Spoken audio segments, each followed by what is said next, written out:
আজকে পুলিশ এবং fire brigade দুর্দান্ত কাজ করেছে। 6 জন পুরুষ, 2 জন মহিলা আর 1 জন বাচ্চার মৃত্যু হয়েছে। 80 জনকে বাঁচানো গেছে, 80 জন। কিন্তু এই ধরনের যারা হোটেল চালাচ্ছেন, কিভাবে চালাচ্ছেন? ট্রেড লাইসেন্স কি করে পাইল? সিএসসি কি করে পারমিশন দিল? ফায়ার লাইসেন্স কি করে পেল? এগুলো দেখার বিষয়।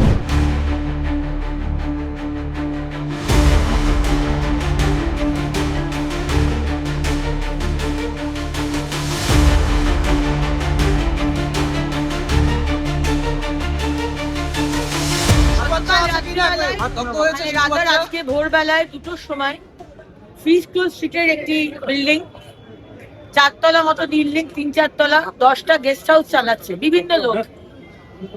সেখানে 6 জন পুরুষ, 3 জন মহিলা, 2 জন মহিলা আর 1 জন বাচ্চার মৃত্যু হয়েছে। 80 জনকে বাঁচানো গেছে, 80 জন। আজকে পুলিশ এবং ফায়ার ব্রিগেড দুর্দান্ত কাজ করেছে। কিন্তু এই ধরনের যারা হোটেল চালাচ্ছেন, কিভাবে চালাচ্ছেন? ট্রেড লাইসেন্স কি করে পাইল? সিএসসি কি করে পারমিশন দিল? কারেন্ট দিল কি করে? ফায়ার লাইসেন্স কি করে পেল? এগুলো দেখার বিষয়। পিছনে ফায়ার এক্সিট নাকি ছিল, আমরা শুনছিলাম। সেখানে একটা বাড়ি বানিয়ে দিয়েছে। কোলাপসিবল গেটগুলো বন্ধ থাকে, এখানে বন্ধ ছিল কিনা বলতে পারবো না।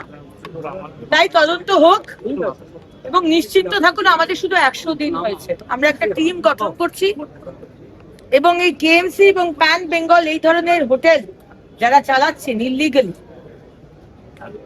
তারা বন্ধ করে দিন, নয়তো আমরা গিয়ে বন্ধ করব। এগুলো আগের সরকারের সময় হয়েছে। কিছু দূরেই আমাদের মিউনিসিপ্যালিটি কেএমসি অফিস, যিনি মন্ত্রী ছিলেন তিনি মেয়র ছিলেন। তিনি কি করে, তার অফিস থেকে কি করে দেওয়া হতো? ট্রেড লাইসেন্স দেওয়া হলো কি করে?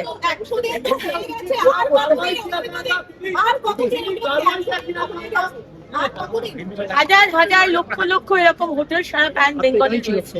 100 দিনের মধ্যে আগে এখানে রয়েছে, আজকে বড় বাজারে রয়েছে, আজকে হাওড়াতে রয়েছে, আজকে দমদমে রয়েছে, সব জায়গাতে রয়েছে।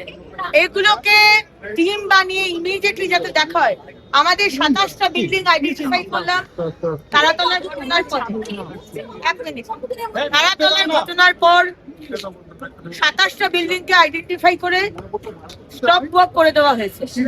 27টা বিল্ডিং শেষ নয়, আরো অনেক বিল্ডিং আছে। 100 দিনের মধ্যে সব আইডেন্টিফাই করা সম্ভব নয়। আমরা মেশিন নই। আমাদের ইন্টেনশনটা হচ্ছে আমরা ইলিগাল কাজ করতে দেব না।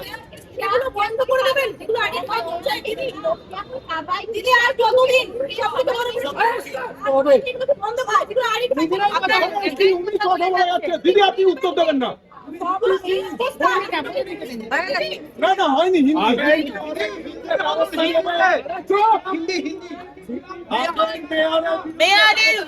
মেয়রের বিরুদ্ধে এবং আগের ইউডিএম এর মন্ত্রীর বিরুদ্ধে ব্যবস্থা হবে কিনা রিপোর্ট আমরা মাননীয় মুখ্যমন্ত্রীর কাছে পেশ করব। তারপর আমাদের শীর্ষ নেতৃত্ব সেটা দিবে। যারা হচ্ছে দগ্ধ হয়েছে, বাংলাদেশে পর্যটন দগ্ধ হয়েছে, তাদেরকে সরকার আর্থিকভাবে কোনো সহযোগিতা করবে? সেটা আমরা মাননীয় মুখ্যমন্ত্রীর সাথে কথা হয়নি। যেখানে যেখানেই এই ধরনের ঘটনা হয়েছে, সরকার এবং মাননীয় মুখ্যমন্ত্রী এগিয়ে আসেন। আশা করবো এখানেও সরকার থেকে তাদের কম্পেনসেশন দেওয়া হবে, কিন্তু এখনো কোনো কথা হয়নি।